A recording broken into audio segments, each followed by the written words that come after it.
Pais, irmãos, colegas, amigos interessados a aprender a palavra do Senhor, né? Estamos aí dedicando esse tempo de distanciamento social para estar trazendo estudos à igreja e àqueles que se interessam. Se você quer receber automaticamente esses estudos, clica lá no sininho, inscreva-se no canal, né? Também comente dúvidas, que a gente pode fazer um vídeo referente só às suas dúvidas, né? Não citando o seu nome, se você não quiser, lógico, mas um vídeo sobre aquilo, responder perguntas feitas, né? É muito bom isso, tá? Faz um joinha lá, se gostou, se não gostou também, né? Dá a sua opinião, porque a gente quer edificar, não promoção, mas edificação da palavra. Nós estamos vendo que o cristianismo ele tem se tornado algo assim meio oba-oba, né? Então, nós queremos ensinar a palavra, né, de forma bem clara, né, e específica.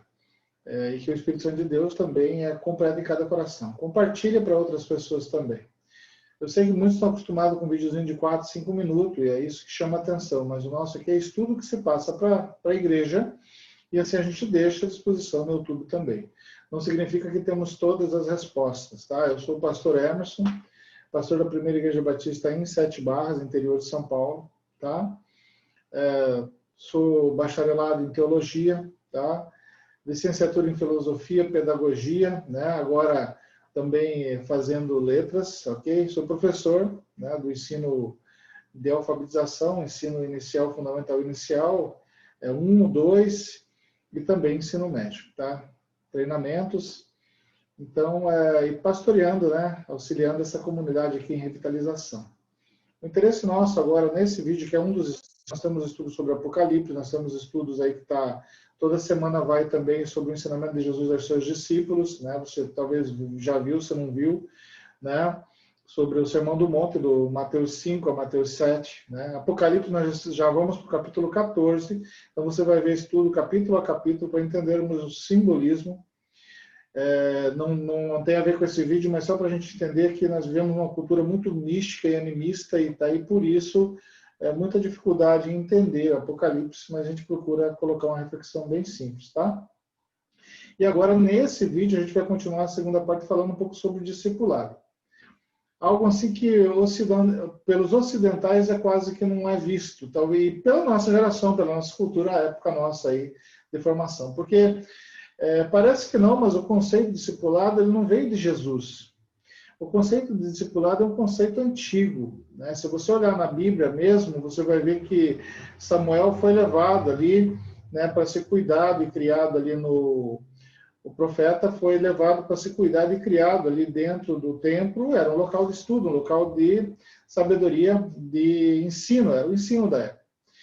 Nós sabemos também que ali muitos dos profetas, Elias, Isaías mesmo, se você vai estudar a fundo, você vai ver que tem muitos escritos ali que tem a ver com discípulos dele que falavam a mesma forma e até se confunde a forma de expressar e a forma de escrever pelo discipulado que tinha, né? Pelo que aprendia, vestia-se, né, intelectualmente e pessoalmente, né? Aquela história que você fala sobre discipulado, você é filho de alguém, ou você, quando não é filho geneticamente, mas é criado por alguém, você pega até a forma de andar, a forma de falar, né? Então, isso daí era discipulado. Então, ela vem do princípio. Gregos mesmo usavam muito isso. Então, se você pensar assim, era escolhido o aluno, tá?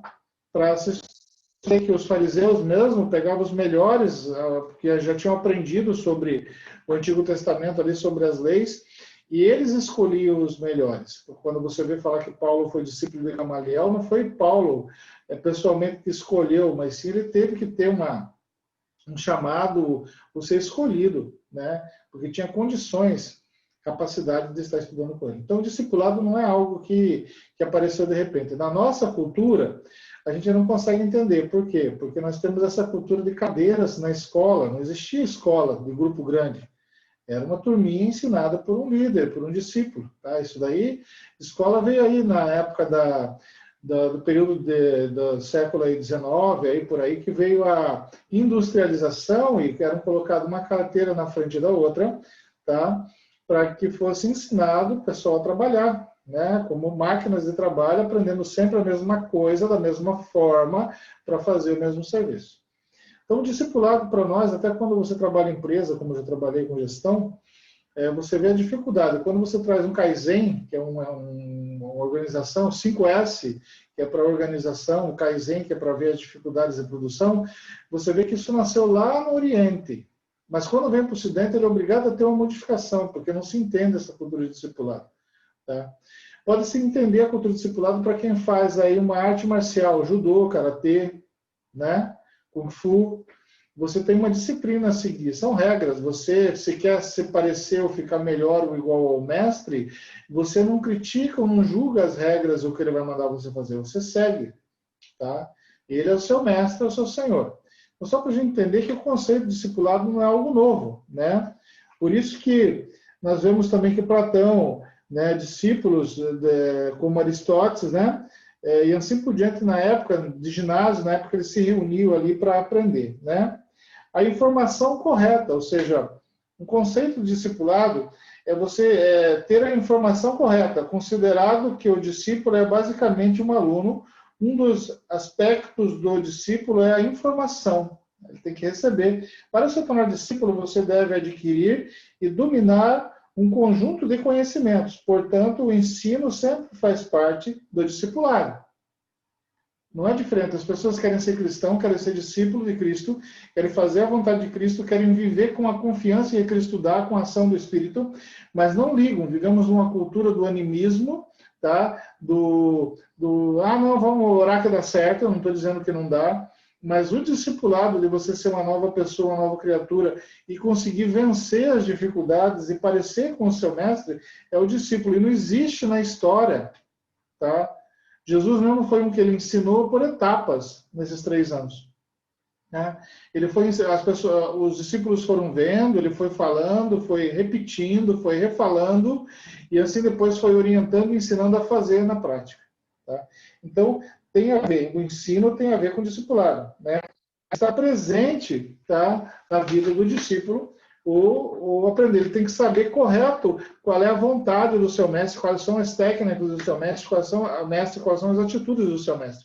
E o que nós vemos hoje em dia, né, no povo que se chama pelo nome de Deus e nos cristãos, que não existe isso. Por isso essa fraqueza, essa tendência de não saber para onde ir, de não saber qual é o pastor que segue, não saber qual é a doutrina que vai, não saber o que vai fazer naquela situação, explodir em momentos que não deve explodir, falar o que não deve falar, agir como não deve agir, quando resolve mudar, não, hoje eu não vou mais ser cristão, não vou mais para a igreja, volta a fazer tudo o que estava fazendo antes, daqui a pouco vai para a igreja de novo, daqui a pouco volta para a igreja de novo, assim por diante. Tá? Então, existe essa dificuldade de entender. Nós temos que entender corretamente, aprender corretamente o que o mestre ensina. Muito bem, então tem que ter a informação correta. Tá? Quem é Jesus, quem você vai seguir, qual é o discípulo, o que realmente se diz sobre ele, o que é a Bíblia. Informação correta. Um discípulo precisa para se tornar um discípulo igual ao mestre. Tá? Como Jesus falou, basta os discípulos que se tornem e se pareçam com o mestre. Ok? Segundo ponto, habilidade correta. Tá? Você não vai ser médico, vamos supor, eu vou ser doutor, mas qual é a sua, o que você vai querer ser como doutor, como médico? Eu quero ser pediatra. Tá? Você não vai fazer outra área para depois ir atender criança. Eu quero ser cirurgião. Tá? Você não vai fazer cirurgião dentista para depois fazer uma cirurgia no abdômen, no coração de alguém.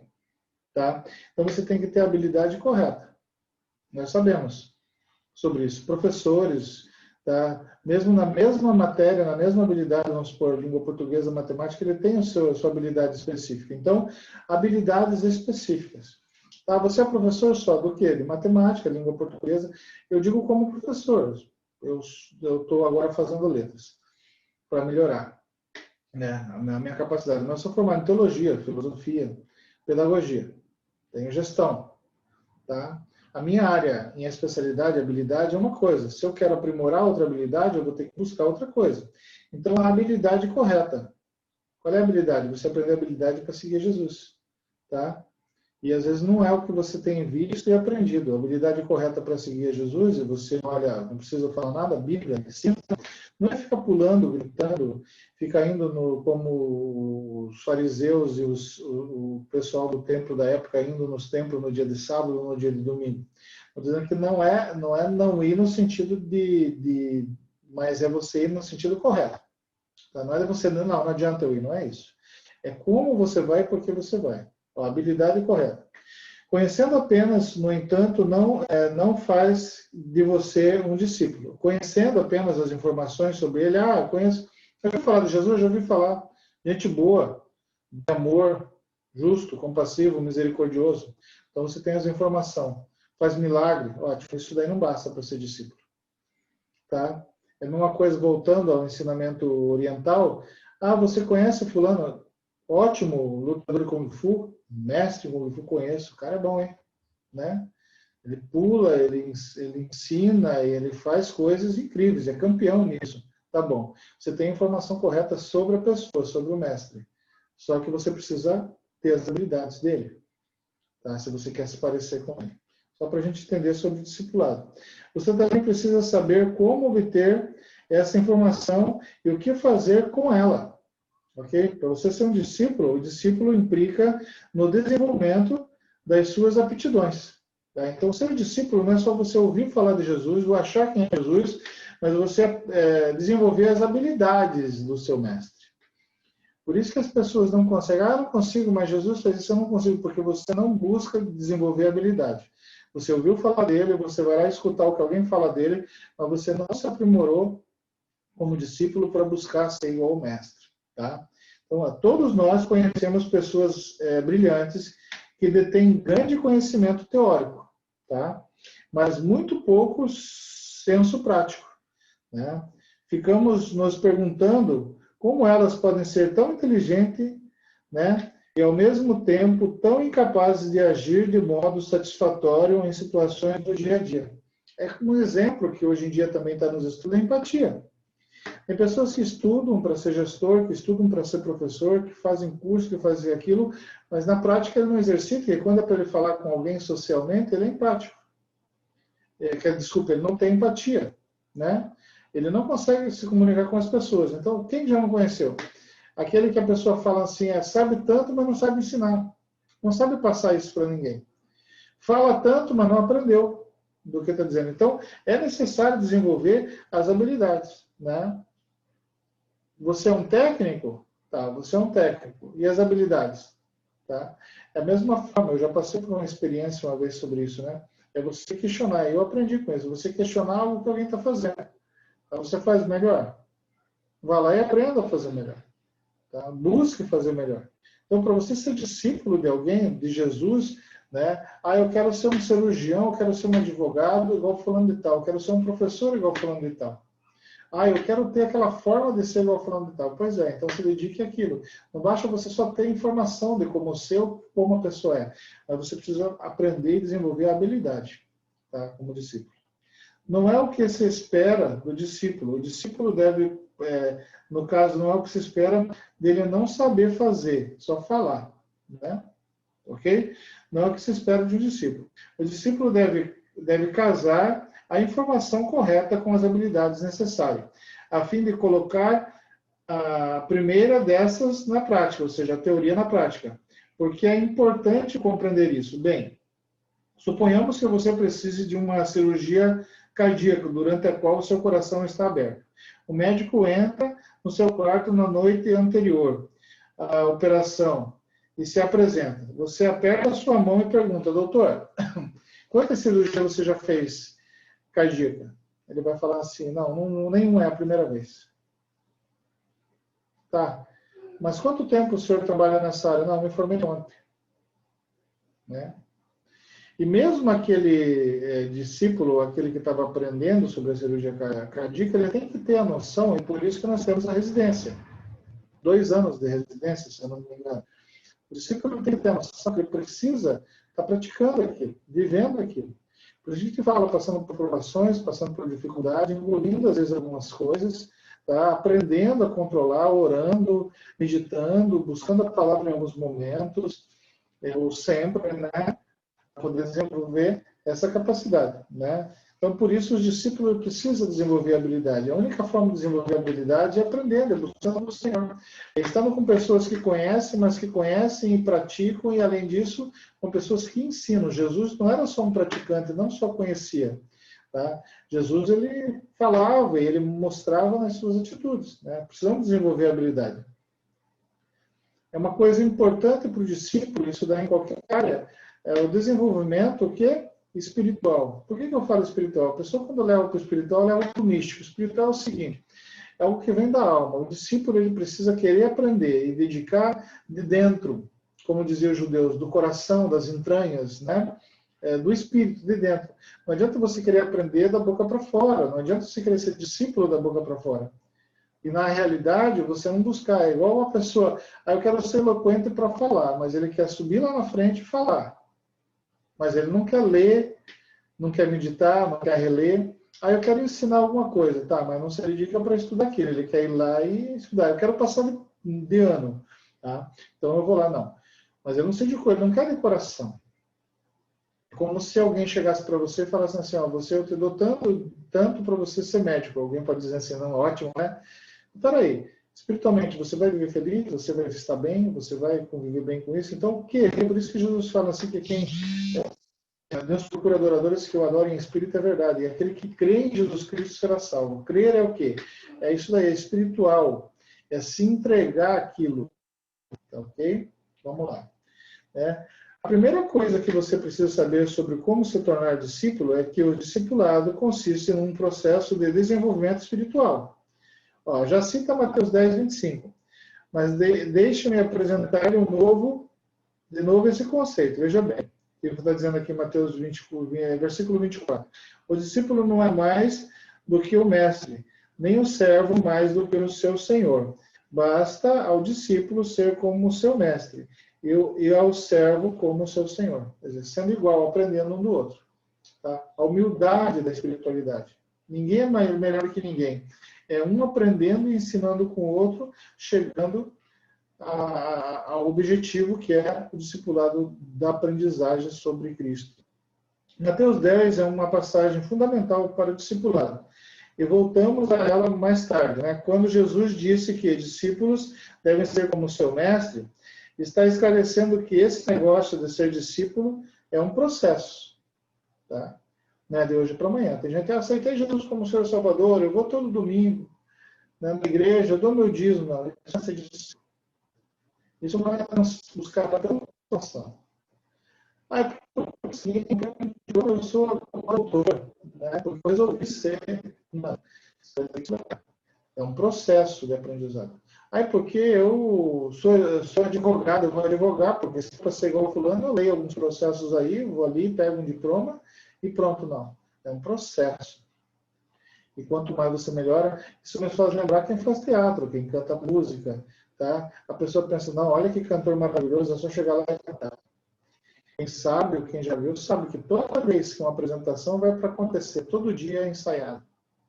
Que todo cantor ele chega antes e ensaia antes, prepara a voz e ensaia a mesma música sempre.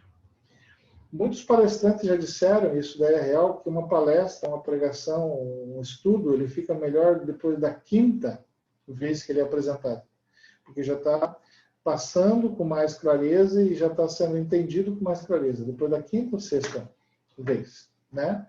Por isso que muitas vezes você vê pessoas assim, falando assim, é tal fulano, né? Olha a pregação de tal fulano, ele já pregou 15, 20, 30 vezes aquela mesma coisa. Enquanto o pastor na igreja, ele tem que fazer um sermão, 3 ou 4 sermões por semana. Tá? E muitas vezes quando ele sai com aquele sermão que já pregou para você, o Espírito Santo tocou novamente o coração dele, muitas vezes na outra vez. Então é o processo de aprendizagem. Por isso que a gente fixa, não era simples, você entrava na igreja, com um ano você terminava, não, é um processo de aprendizagem. Todo dia tem coisa diferente. Por isso que falam assim que nós nos vemos agora como quem se vê no espelho, mas um dia veremos face a face, ou seja, a plenitude, tá? Disso daí. Continuando. Esse conceito me faz lembrar da história de um agricultor que levou sua família à cidade grande pela primeira vez. Todos ficaram particularmente admirados com o centro comercial. Enquanto a esposa visitava as lojas, o agricultor levou seu filho a um banco localizado no centro. Ele viu uma senhora idosa entrar em um recinto. Alguns minutos depois, a bela jovem mulher saiu do mesmo recinto. O homem então olhou para o filho e disse: rapaz, corra e vá buscar a sua mãe depressa. Ou seja, entrou uma senhora de idade, logo depois saiu uma nova que estava lá dentro. Ele veio do sítio, não sabia daquilo, achou que mudou, né? Traga a sua velha mãe lá para mudar. Não é assim que funciona. Por isso que é triste hoje em dia o que você vê. Aceitou Jesus como seu Salvador, toda a sua vida vai ser transformada, sim, porque você aceitou Ele como seu Senhor, como seu Mestre, como seu Salvador. Tá? Então isso é discipulado, tá? Discipulado é algo a ser programado. Vou dar um exemplo para vocês. Pessoas, principalmente no Ocidente, nós não temos o costume de programar as coisas no sentido de que tudo na mão de Deus, né? Diga assim, se Deus quiser, sem dúvida. Ser programado no sentido de quê? Ele está estudando, ele está aprendendo da palavra. Você tem que ver, é um conceito, você tem que estar desenvolvendo aquele tipo de atividade, aquele tipo de busca, né? No estudo. Por isso que as igrejas e o CERN têm escolas dominicais, estudos, e você também deve praticar. Qual é o que você tem que aprender primeiro? Muitas vezes você tem vícios em jogo, vícios em bebida, muitas vezes você tem um temperamento difícil, você vai ter que trabalhar naquilo. Então busque trabalhar naquilo, aprender de Cristo naquilo, né? Sem programa. Mas o Novo Testamento não nos fornece um programa detalhado de como nos tornarmos discípulos. Nem apresenta uma lista de passos formais, legais, né, a seguir. Sem dúvida, não apresenta, porque é constante. Tá? Vamos lá. Há um bom motivo para isso. Embora o processo de discipulado envolva certas necessidades básicas, comuns a todos os crentes, nossa experiência espiritual são únicas para nós. Ou seja, cada um tem sua experiência, sua vida cultural, seu costume, a sua forma de ser. Para cada um. Por isso que a palavra ensina que Deus nos conhece pelo nome, pela nossa intimidade, pela nossa vida. Assim é o processo de nosso crescimento espiritual. Paulo nos aconselha a desenvolver nossa salvação com temor e tremor. Tá? O discipulado relaciona-se ao desenvolvimento espiritual, não com o tempo que você é cristão. Você pode conhecer a Cristo há anos sem nunca ter se desenvolvido satisfatoriamente como discípulo. Entendeu? Conhece a Jesus, já ouviu falar, tem informação sobre ele, mas nunca se desenvolveu como discípulo. Tem 20, 30 anos na igreja. E é por isso que existem muitos maus testemunhos hoje em dia. As pessoas não querem aprender, querem escutar palavra de prosperidade, palavra de bênção, né? Palavra de transformação, palavra de cura. E aí a igreja lota. A igreja não, o templo, né? Então, temos outro estudo sobre isso. O templo lota. Tá? Quer ganhar vantagem, o templo lota. Né? Mas quando você quer ser discípulo, é como um hospital. Chega no hospital, o médico chega para você e fala assim, ó, você vai ter que tomar remédio para pressão para toda a vida. Todo dia de manhã você toma um e à noite você toma outro. Aí você toma durante uma semana, vai medir a pressão, não tem mais nada. Outro dia não tem mais. Vou parar de tomar, daqui a pouco te dá um negócio. Você chega lá, pressão alta. O que foi? Não sei. Você está tomando remédio? Não, parei que estava bom. Entendeu? Discipulado é algo constante. É você buscar cada dia melhorar. Nós não somos perfeitos, mas nós temos que nos incomodar com a imperfeição. Isso é discipulado. E tem pessoas aí que não tomam remédio. Tá? O médico chega e fala assim, você toma esse remédio que você vai melhorar. Já passa 10 anos, 15 anos, a pessoa vai com a mesma situação. Por causa disso, de vez em quando toma. Eu mesmo já tenho experiência com pessoas assim, que a gente vai ver, passou mal. Chega lá, o que aconteceu? Você já está tomando o seu remédio que foi dado para osteoporose? Eu tomei aí uns 6 meses, estava boa, não deu mais problema, eu esqueci, larguei. Você tomou o seu remédio para dor de cabeça? Você tomou isso? Você está com um problema de saúde sério aí, uma infecção, você está tomando antibiótico? Eu tomei 2 dias, 3 dias, não senti mais nada, parei. Muitas pessoas que querem ser cristão, né, ouviram a informação de Cristo, vão com sede da informação, mas passam a vida inteira sem ser discípulos, sem aprender. Alguém fala, mas perde a salvação, quer dizer que perde a vida, porque não aprende a viver. Perde a felicidade, porque não consegue encontrar a felicidade. Perde a paz, porque não aprendeu a encontrar a paz em Cristo. Vive sufocado, atormentado e buscando alguém que lhe dê um conforto, porque você não conseguiu ainda, como discípulo, chegar aos pés de Jesus, aprender dele o teu conforto. que ele nos dá quando ele ensina. Tá? Precisamos tomar cuidado com isso. Um dos motivos para utilizar o jugo é manter o animal em submissão, sobre o controle de quem está sentado na carroça, ou arado segundo as redes. O jugo torna o controle possível, certo? O discípulo de Cristo está procurando a nossa submissão. Ele deseja colocar-nos sob seu controle, tá? O jugo também expressa o trabalho a ser feito, implica responsabilidade. Alguém vai falar, mas por que o jugo? Você lembra dessa palavra do Senhor? Né? Pois o meu jugo é suave e o meu fardo é leve, né? Tomai sobre vocês o meu jugo e aprendei de mim, porque sou manso e humilde de coração.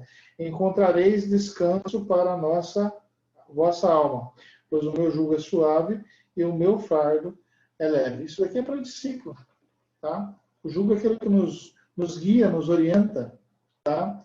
E ele fala que é leve, né? Não pesa em nossas costas. O jugo também expressa o trabalho a ser feito, tá? Isso implica possibilidades. Deus o salvou para lhe dar o tipo certo de responsabilidade, tá? Em outras palavras, quando uma pessoa coloca um jugo sobre alguma coisa, ela o faz com um propósito. Alguma coisa que deseja realizar. Deus o salvou porque deseja que você realize algo, né, em sua vida e através disso na vida de outras pessoas, né? Era comum no mundo antigo e ainda hoje em algumas comunidades treinar um novilho ou uma mula, colocando-os ao lado de outro animal mais velho. Alguém já ouviu falar disso? Mais experiente. Desse modo, o mais jovem anda ao lado do mais experiente para aprender a puxar, tá? Essa forma que é discipulado. Tem alguns que entendem disso como animal, né? Animal, quando a gente fala o mais manso junto com o mais bravo para aprender. É quando alguns que têm cachorro de caça, hoje em dia quase não tem, coloca um cachorro novo junto com um cachorro de caça para ele crescer aprendendo, tá? Então, o discipulado, ela vem dessa forma, né? Você buscando a cada dia um nível diferente. Eu disse antes que nem todo cristão é necessariamente um discípulo. Você pode perceber a diferença, né, no versículo 28 e 29. Tá? Vejam bem aqui, de João. Jesus diz, eu vos aliviarei. Mas no 29 ele diz, se vocês tomarem o meu jugo, encontrarão descanso. Né? Qual é a diferença? 28, né? É uma posição. O 29 é uma experiência, tá ok? Então é necessário esse pensamento. Existe você querer, né? E você buscar esse nível de discipulado. O que você tem buscado? Vou para casa, venho para casa, vivo de qualquer jeito, chego em casa, assisto Netflix, assisto televisão, vou na igreja, escuto o que estão falando, e boa, louvor é ótimo. Isso não é discipulado. Por isso que nós estamos na sociedade, o Brasil se diz 70% cristão. Eu não estou definindo aqui cristão católico, cristão evangélico, cristão kardecista, que dizem ser cristão, todos eles. Né? Eu estou dizendo políticos cristãos, quero dizer que não existe discípulo. E Jesus ele falou para nós o que? Ir de fazer discípulos. Não ir de fazer bons cantores, ir de fazer mega igrejas, e de fazer pessoas que falam bonito, e de fazer discípulo, ou seja, pessoas que aprendam através de Jesus para transformar a sociedade. Um avanço progressivo para a maturidade. Discipulado é você buscar maturidade, é o crescimento. Né? Quando você pega uma profissão, hoje em dia, principalmente, não adianta você ter só ir para sério, você vai ter que ter um ensino médio. Não adianta você ter um ensino médio, você vai ter que ter uma licenciatura, um bacharelado. Não adianta você ter uma licenciatura, um bacharelado, você vai ter que ter um pós. E se você quiser a área acadêmica, mestrado e doutorado. O que eu quero dizer é o seguinte, é um sistema progressivo de maturidade. Quem quer ter maturidade espiritual, maturidade de vida? E a pessoa fala, mas é só para a igreja, né? Só porque eu sou crente. Não. Jesus não veio ensinar isso para você ser igreja ou viver num templo. Jesus veio ensinar para você ser uma nova criatura, um novo homem à imagem dele, um novo ser humano, para que as suas habilidades, as suas aptidões como ser humano espiritual, alma vivente, seja algo natural, seja algo como a primeira criação, e não levada por falsas doutrinas, por falsos enganos, por pensamentos naturais. Preste bem atenção. Ah, não, isso não é coisa de igrejense. Não, não é de igrejense. É para você ser uma nova pessoa dentro da sociedade que você vive. Porque tem gente que acha também que isso daí é só para ser dentro da igreja. Não. É para a sua vida. A igreja você vai para adorar o nosso Deus, para louvar o nosso Deus, para aprender do nosso Deus. Tá? Mas você aprende para a vida, no seu trabalho, na sua família, na sua vizinhança, em tudo que você faz. Por isso que falta transformação na sociedade, porque as pessoas acham que dentro do templo é onde tem que ser crente. Pensar nisso. A fórmula para o crescimento. Essa passagem aponta uma forma ou orientação muito simples para o crescimento espiritual. A velocidade multiplicada pelo tempo é igual à distância. Isso é, a velocidade em que você cresce na vida espiritual, no tempo que lhe foi concedido, determina a distância que você percorrerá pela estrada do discipulado rumo à maturidade espiritual. E eu tenho comigo que a vida toda, para pastores, para líderes, para doutores em teologia, porque é algo espiritual, é algo pessoal, tá? E aonde você está? Em que período? E a pergunta agora é em que período você está dessa maturidade? Quanto tempo você tem de igreja? Quanto tempo você ouviu informação sobre Jesus e disse que crê em Jesus, crê em Deus? Em que período dessa maturidade você está? Você pode ter 10, 15 anos, 30 anos de igreja, ou você pode ter 10, 15, 20 anos, a vida toda que diz que conhece a Jesus, e até se alguém perguntar, você crê? Não, eu creio em Deus, a Deus está comigo sempre, eu tenho uma fé tremenda. Tá, mas em que ponto você está de discipular, de mudança de vida, de transformação? Ainda que você tenha começado devagar ou apressadamente, e então tenha tropeçado, a boa notícia é que você pode retornar à corrida para a maturidade espiritual. E eu tenho notícias ainda melhor. Não importa a bagunça que você fez, você ainda pode cruzar a linha de chegada como vencedor. Amém? É igual aquele, quando chama, né, os dois filhos, né, na parábola, e um diz que vai, o outro diz que não vai. Outro dia o que disse que ia não foi. E o outro que disse que não ia estava ajudando. Quem que foi? Aquele que recebeu a bênção do pai? Igual aquele que ele saiu para buscar os trabalhadores. Pegou um de manhã, pegou um no meio do almoço, pegou outra tarde. Na hora da paga, todo mundo pagou.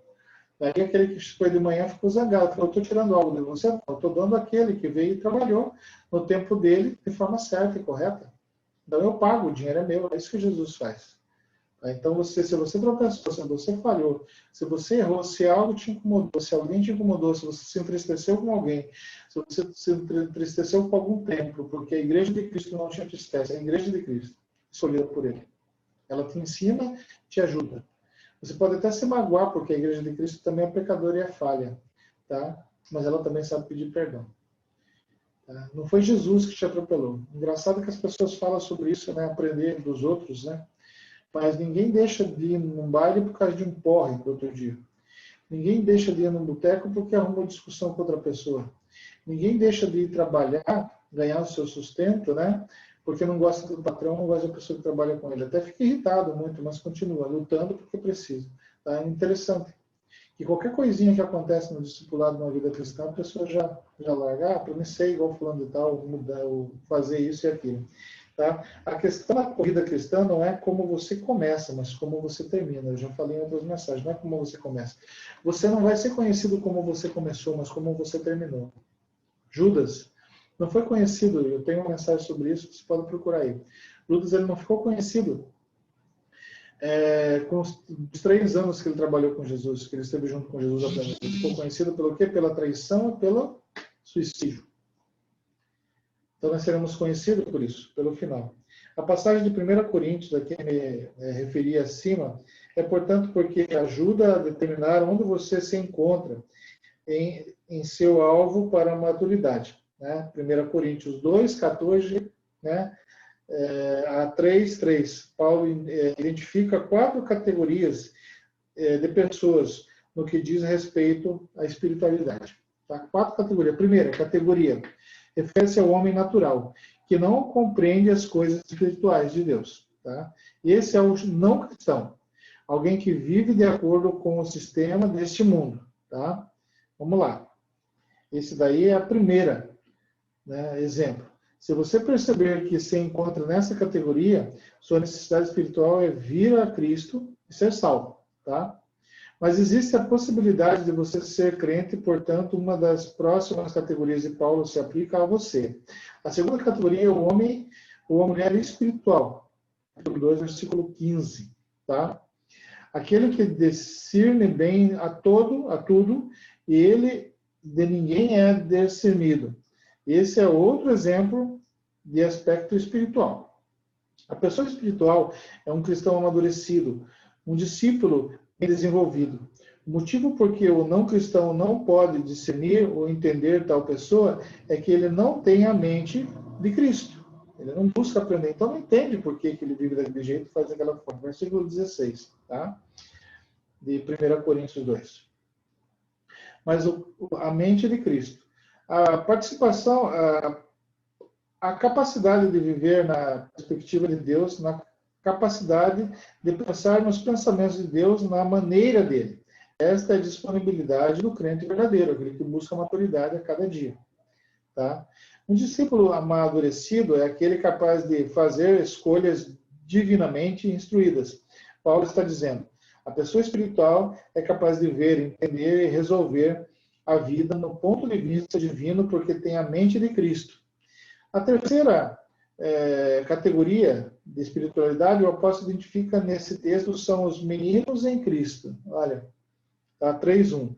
O menino em Cristo é alguém que acabou de nascer na fé. Os cristãos recém-nascidos não podem estar maduros, né? Mas buscam. Isso é impossível. Eles podem estar estimulados e crescendo como loucos espirituais, mas ainda não podem ser adultos, estão aprendendo. E esse é o papel da igreja de Cristo. Eu não estou falando templo, igreja, povo de Deus, de instruir esses novos nascidos. A quarta e última categoria que Paulo é de crente carnal. Tá? Capítulo 3, versículo 2 e 3.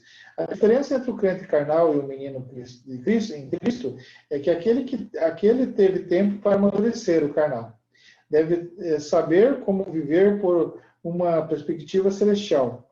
Mas, em vez disso, pensa e age como não crente. Muitos são assim, né? Você já viu? A gente assim conhece tudo. Até bonito de ver falar e ensinar, né?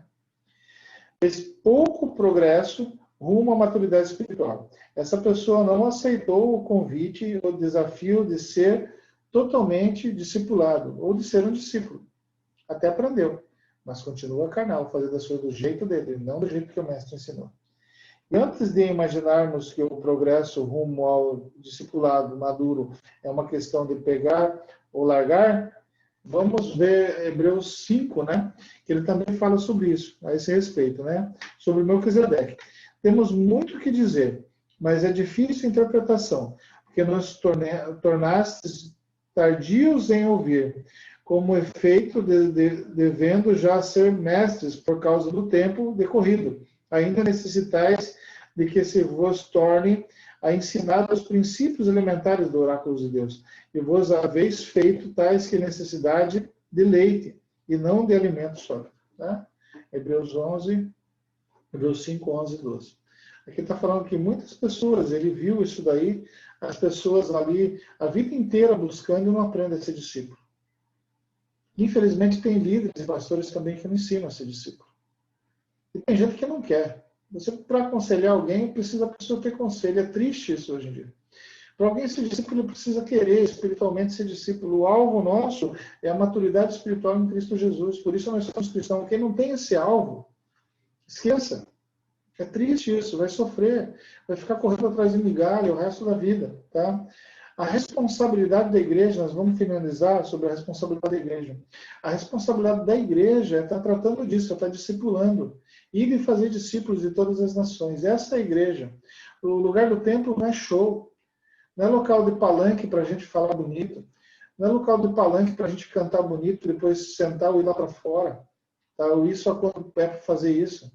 Tá? A igreja, sim, precisamos adorar, louvar o nosso Deus congregacionalmente, todo mundo. Quem quiser adorar lá, o mais simples ou o mais instruído em louvor, em cântico, o mais simples, douto em palavra, como o mais simples em palavra, como o mais douto. Tá?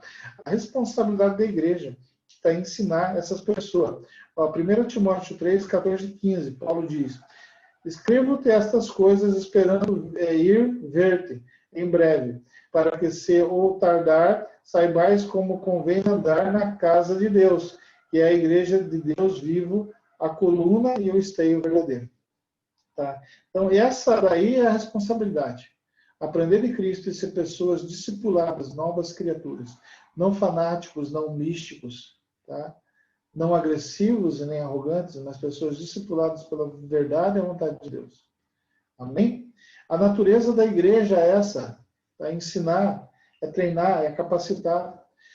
A natureza da igreja é alimentar as pessoas de Cristo. Não de oba-oba, alimentar as pessoas para que eles se tornem maduros espiritualmente. Nessa época de pandemia, agora, quantas dificuldades as pessoas estão tendo? Porque não tem maturidade cristã. Quantas dificuldades as pessoas estão tendo porque não aprenderam a ser discípulos e não conseguem se desenvolver sem ter alguém? Quantas pessoas precisam ligar para alguém para que ore por ele? Eu não estou dizendo que não é, vamos orar todo mundo junto, mas pessoas que não acreditam na sua própria pessoa em si para estar na presença de Deus.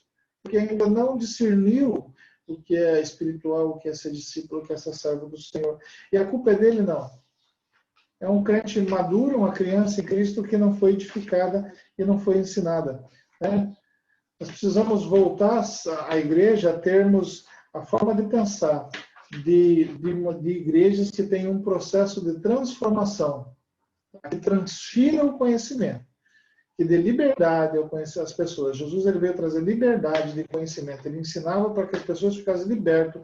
Ele não prendia ninguém a ele como muitos querem prender hoje em dia. Tanto que ele curava, vá, tua fé te salvou. Né? Ele, não, agora você tem que ficar comigo. Agora é só aqui que funciona. Agora é só onde que eu me reúno. Né? Porque Cristo está sempre conosco. Né? E a igreja tem esse papel de ensinar, de instruir as pessoas a serem maduros na fé. Ensinando os outros. Eu amo o desafio de Paulo, que Paulo fez a Timóteo, 2 Timóteo 2, 1 e 2, para finalizarmos. Tu, pois, meu filho, fortifique-te da graça que há em Cristo Jesus. E o que de mim, através de muitas testemunhas, ouviste. Confia-o a homens fiéis, que sejam idôneos para também ensiná-los a outros. Amém? Isso é discipulado. O que você aprendeu de mim, Paulo fala para Timóteo, o que você ouviu por várias testemunhas de mim, também confia a pessoas idôneas, a pessoas que queiram, que possam aprender, para que também elas ensinem a outros. E é isso daí que Jesus quis ensinar a todos nós com os discípulos. Amém? Que Deus abençoe. Daí que nós possamos também encontrar esse caminho, né, de discipulado. O discipulado é um processo que envolve alguns conceitos básicos, tá? Que precisamos entender em nossa vida. Iluminamos 4 imperativos absolutos. Falaremos sobre isso no próximo estudo, tá? O próximo estudo vai ser o capítulo 2, a verdadeira implicação do discipulado. Eu espero que você tenha entendido um pouquinho sobre o discipulado. Maçante, mas necessário. Aprenda a ser discípulo de Cristo, que a sua vida vai ser transformada. Na igreja, no templo, entre os irmãos, não, na sua vida. Se você é gestor, se você é professor, se você é doutor, se você é alguém que vive na sociedade, assistente social, se você é lixeiro, se você é bananeiro, qualquer profissão que você viva, se você é pai, se você é mãe, se você é filho, se você é vizinho. Porque o que Jesus veio ensinar não é nós sermos religiosos, é nós sermos seres humanos segundo a imagem e semelhança de Deus. Fica com Deus, Deus te abençoe. Senhor nosso Deus, completa no coração de cada um essa palavra que te peço em nome de Jesus. Amém.